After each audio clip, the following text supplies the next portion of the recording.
स्वागत। आज हमारे पास एक दस्तावेज के कुछ पन्ने हैं और इनमें मध्य प्रदेश के कुछ बहुत ही खास जलप्रपातों और उनसे जुड़ी नदियों के बारे में काफी जानकारी दी गई है। तो आज हम इसी को थोड़ा खंगालेंगे। हमारा मकसद है कि इस जानकारी में से जो सबसे जरूरी और दिलचस्प बातें हैं वो निकाली जाएं। जैसे कि भाई कौन सा झरना सबसे ऊंचा है, कौन सी नदी पर है और इन जगहों की क्या खास बातें इस दस्तावेज में बताई गई हैं। तो चलिए शुरू करते हैं, देखते हैं इसमें क्या है। बिल्कुल। ये पन्ने असल में मध्य प्रदेश की जो प्राकृतिक सुंदरता है और खासकर जो उसके पानी के स्रोत हैं उसकी एक झलक दिखाते हैं। हम देखेंगे कि ये झरने कहाँ पर हैं, किन नदियों से बनते हैं और हाँ, उनकी क्या खासियतें हैं। इसमें कुछ नदियों की लंबाई के आंकड़े भी हैं, आखिर में उन पर भी बात करेंगे। ठीक है, तो इस दस्तावेज में सबसे पहले ही एक बड़ी बात लिखी है, मध्य प्रदेश का सबसे ऊंचा जलप्रपात। जानकारी कहती है कि ये रीवा जिले में है। नाम है बहुटी जलप्रपात और ये सेलर नदी पर है। ऊंचाई बताई है 198 मीटर, यानी करीब 650 फीट। अरे, ये तो सचमुच बहुत ऊंचा हुआ। हाँ, 198 मीटर। ये तो राज्य का सबसे ऊंचा झरना है। ये वाकई बहुत प्रभावशाली ऊंचाई है। और दिलचस्प ये है कि ये सेलर नदी पर है। हो सकता है ये नदी नर्मदा या चंबल जितनी मशहूर ना हो, लेकिन देखिए सबसे ऊंचा झरना इसी नदी पर है। तो ये दिखाता है कि कभी-कभी जो कम जानी पहचानी नदियां होती हैं वो भी कितने महत्वपूर्ण लैंडफॉर्म बना सकती हैं। हाँ, ये तो है। और रीवा में ही एक और बड़े झरने का जिक्र है, चचाई जलप्रपात। ये बीहड़ नदी पर है और इसे दूसरा सबसे ऊंचा बताया गया है, करीब 130 मीटर। लेकिन यहाँ सिर्फ ऊंचाई की बात नहीं है। इस दस्तावेज में एक और चीज नोट की गई है कि यहाँ हर साल मेला भी लगता है। तो ये सिर्फ एक घूमने की जगह नहीं, ये तो एक सांस्कृतिक केंद्र भी हुआ। बिल्कुल, ये बहुत जरूरी बात है कि रीवा जिले में ही आप देखिए, बीहड़ नदी है, सेलर नदी है, इनके जरिए इतने ऊंचे और जरूरी झरने कैसे बन गए। ये उस इलाके की जो खास भौगोलिक बनावट है, शायद उसकी तरफ इशारा करता है। हो सकता है वहां पठार के ऊंचे किनारे हों, या फिर वो जो भ्रंश घाटियां होती है ना, जमीन में दरारें पड़ने से जो गहरी घाटियां बन जाती हैं, शायद वो पानी को इतनी ऊंचाई से गिरने का मौका देती हों। और हाँ, चचाई मेले वाली बात, ये इसे सिर्फ नक्शे पर एक निशान होने से कहीं ज्यादा बना देती है। ये दिखाता है कि कैसे ये जगह वहां के लोगों की जिंदगी और उनकी परंपराओं से जुड़ी है। आपने भौगोलिक बनावट की बात की। क्या इस दस्तावेज में कुछ ऐसा अंदाजा मिलता है कि रीवा में ही क्यों है इतने ऊंचे झरने? कुछ लिखा है इस बारे में? नहीं, सीधे तौर पर तो कारण नहीं बताया गया है, लेकिन एक ही जिले में आप देखिए, बहुटी है, चचाई है, फिर केवटी का जिक्र है, महाना नदी पर, पुरवा है टोंस नदी पर, और एक पियावन जलप्रपात का भी नाम है। तो इतने सारे झरनों का एक ही जगह होना ये पैटर्न जरूर दिखाता है। ये हमें सोचने पर मजबूर करता है कि जरूर इस इलाके की जो जमीन की बनावट है उसमें कुछ खास बात है, जो पानी को इतने नाटकीय ढंग से गिरने देती है। और टोन्स और महाना जैसी नदियां भी यहाँ झरने बना रही हैं, तो ये बात और पक्की हो जाती है कि ये इलाका झरनों के मामले में काफी अमीर है।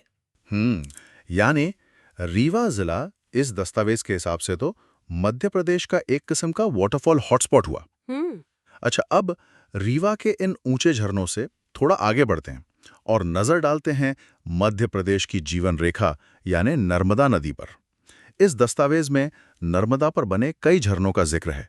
जैसे जैसे नदी अपने उद्गम से आगे बढ़ती है, वैसे वैसे ये झरने मिलते हैं। हाँ, नर्मदा का सफर ही झरनों का सफर लगता है। कम से कम इस दस्तावेज को देखकर तो यही लगता है।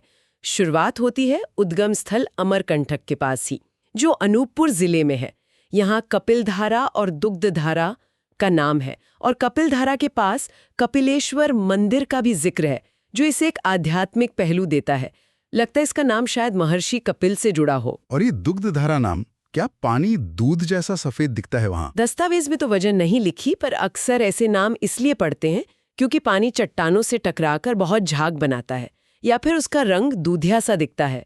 नर्मदा के बिल्कुल शुरुआत में इतने पास इन शांत और पवित्र माने जाने वाले झरनों का होना, ये नदी की शुरुआत की कहानी कहता है एक तरह से। नर्मदा के इसी सफर में फिर आगे एक बहुत ही जाना पहचाना नाम आता है, धुआंधार जलप्रपात, जबलपुर के पास भेड़ाघाट में। यहाँ सिर्फ झरने की बात नहीं है, बल्कि सफेद संगमरमर की चट्टानों का जिक्र है और दुर्वासा ऋषि की गुफा का भी। नाम ही कितना कुछ बता देता है, धुआंधार। बिल्कुल। धुआंधार का नाम सुनते ही आंखों के सामने वो नजारा घूमने लगता है। नर्मदा का पानी जब संगमरमर की उन ऊंची संकरी चट्टानों के बीच से निकलकर नीचे गिरता है, तो पानी की जो बारीक बूंदें उड़ती हैं वो एक धुंध सी बना लेती हैं, जैसे धुआं हो। बस यही नजारा इस नाम की वजह है। संगमरमर की चट्टानों का जिक्र बहुत अहम है, क्योंकि भेड़ा घाट पूरी दुनिया में इसी के लिए मशहूर है। नदी ने इन चट्टानों को काटकर अपना रास्ता बनाया है, और दुर्वासा ऋषि की गुफा का जिक्र इसे एक पौराणिक कहानी से भी जोड़ता है, जो भारत में अक्सर होता है कि प्राकृतिक जगहों के साथ कोई ना कोई कथा जुड़ी होती है। नर्मदा पर थोड़ा और आगे चलें तो खंडवा जिले में मंधार और दर्दी जलप्रपात का नाम आता है।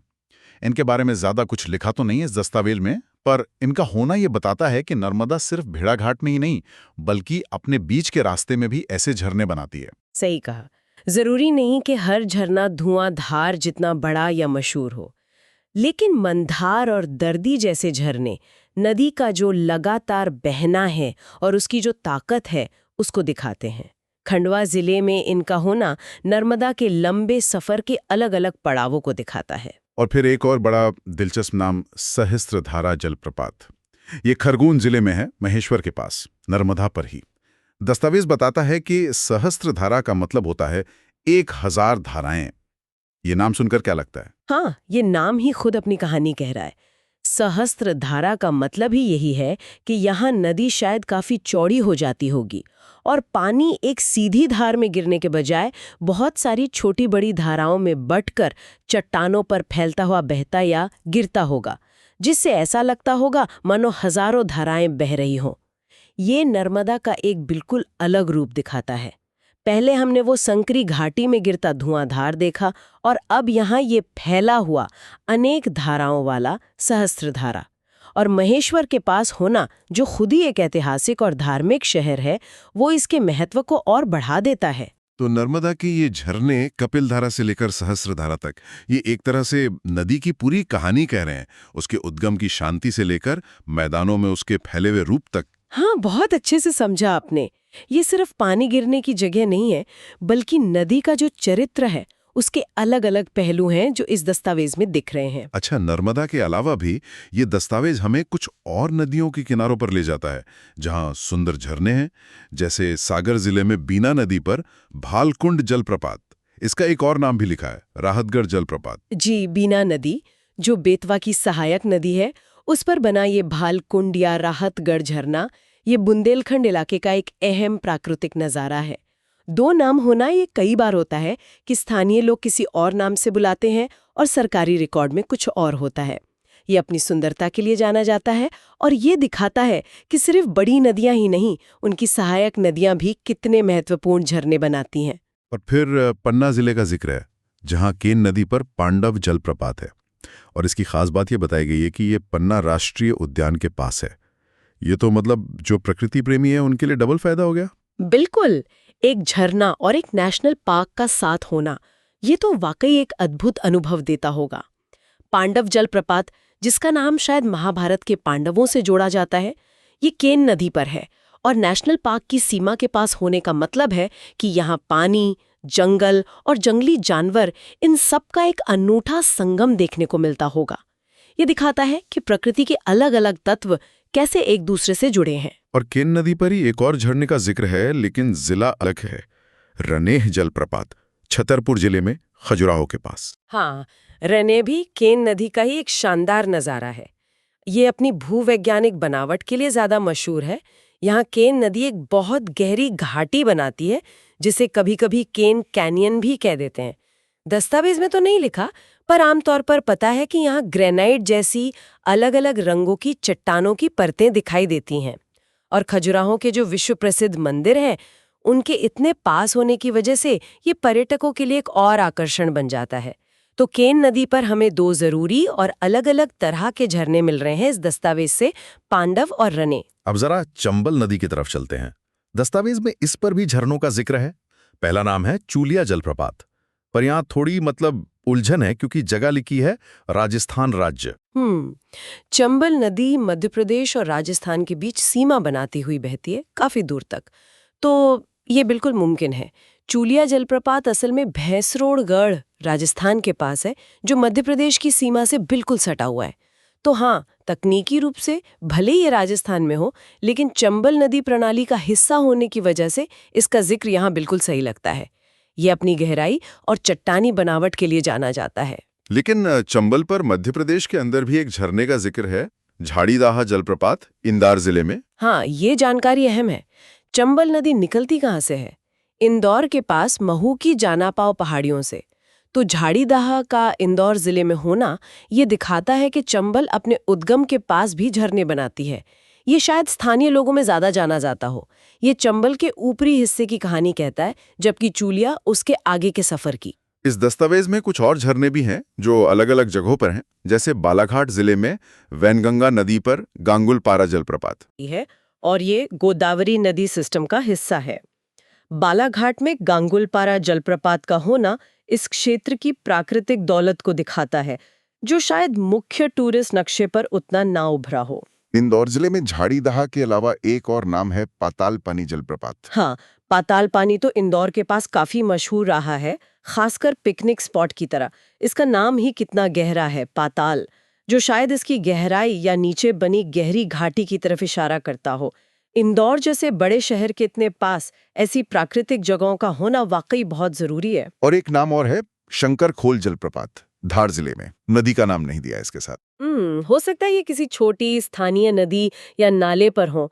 धार जिला भी ऐतिहासिक और प्राकृतिक रूप से काफी समृद्ध है। शंकर खोल जैसे झरने भले ही राष्ट्रीय स्तर पर बहुत प्रसिद्ध ना हो, लेकिन वो उस जगह के भूगोल और विविधता का हिस्सा है।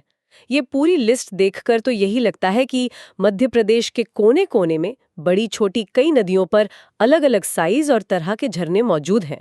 इन मुख्य नदियों और बिखरे हुए झरनों के अलावा ये स्रोत एक और खास इलाके के झरनों पर रोशनी डालता है, नर्मदापुरम जिले का पचमढ़ी इलाका।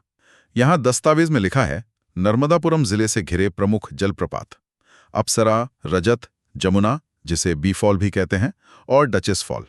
जैसा आपने पहले कहा था, ये घिरे शब्द शायद टाइपिंग की गलती हो, शायद में स्थित है, क्योंकि ये सब तो पचमढ़ी में ही है। हाँ, ये बहुत संभव है कि घिरे की जगह में स्थित या से संबंधित हो। ये चारों ही झरने पचमढ़ी के मुख्य आकर्षणों में गिने जाते हैं, और पचमढ़ी अब नर्मदापुरम जिले में ही आता है। ये सभी पचमढ़ी बायोस्फीयर रिजर्व का हिस्सा है, वो इलाका जो जैव विविधता के संरक्षण के लिए बहुत महत्वपूर्ण माना गया है। अप्सरा विहार, शायद यही अप्सरा प्रपात है। रजत प्रपात, जो काफी ऊंचा है और इसकी धारा चांदी जैसे दिखती है। जमुना प्रपात, जिसे बी फॉल भी कहते हैं और जहां अक्सर लोग नहाते भी हैं। और डचेस फॉल, ये सब सतपुड़ा की पहाड़ियों से निकलने वाली छोटी छोटी धाराओं पर बने हैं और पचमढ़ी की पहचान है। तो ये पचमढ़ी वाला हिस्सा एक तरह से हिल स्टेशन वाले झरनों का एक गुच्छा दिखाता है। अच्छा, अब इस दस्तावेज के बिल्कुल आखिर में कुछ आंकड़े दिए गए हैं। यहाँ लोक सेवा आयोग द्वारा जारी डगर कुंवर सहायक संचालक धाप्रो प्र परीक्षा 2023 का हवाला दिया है और कुछ नदियों की लंबाई बताई है। ये थोड़ा खास संदर्भ लगता है। हाँ, स्रोत का नाम देना आंकड़ों को एक आधार देता है। यहाँ 4 मुख्य नदियों की लंबाई दी गई है। Narmada 1310 kilometre, Chambal 1050 kilometre, Tapti 730 kilometre और केन 427 किलोमीटर। ये आंकड़े क्या दिखाते हैं?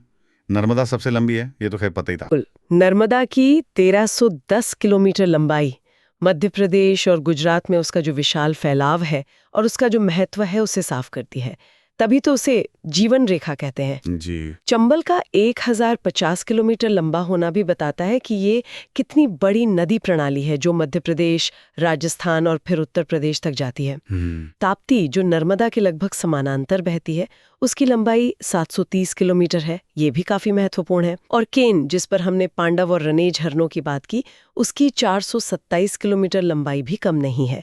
ये जानना जरूरी है कि ये आंकड़े एक खास परीक्षा सहायक संचालक परीक्षा 2023 के संदर्भ से हैं, क्योंकि कभी-कभी नदियों की लंबाई नापने के तरीके थोड़े अलग हो सकते हैं, जिससे अलग-अलग स्रोतों में थोड़ा बहुत अंतर मिल सकता है।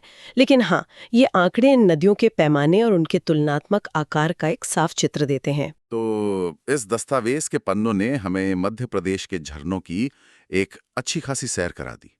हमने रीवा के सबसे ऊंचे झरनों से शुरू किया, फिर नर्मदा के किनारे किनारे चलते हुए उसके आध्यात्मिक, भव्य और फैले हुए रूपों को देखा, और फिर केन, चंबल, वैनगंगा जैसी दूसरी नदियों के योगदान को भी समझा।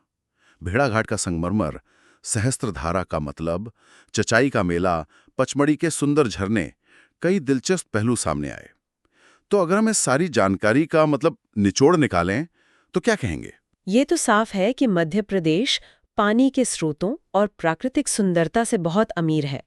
ये झरने सिर्फ पानी गिरने की जगह नहीं है, बल्कि इनसे कई ज्यादा हैं। नजरिए से देखें तो हर झरना अपने आसपास एक खास छोटा सा इकोसिस्टम बनाता है, जो अलग-अलग तरह के पौधों और जीवों को जीने में मदद करता है। ये दस्तावेज हमें मध्य प्रदेश की इस कुदरती विरासत की एक झलक दिखाता है। ये बात तो है।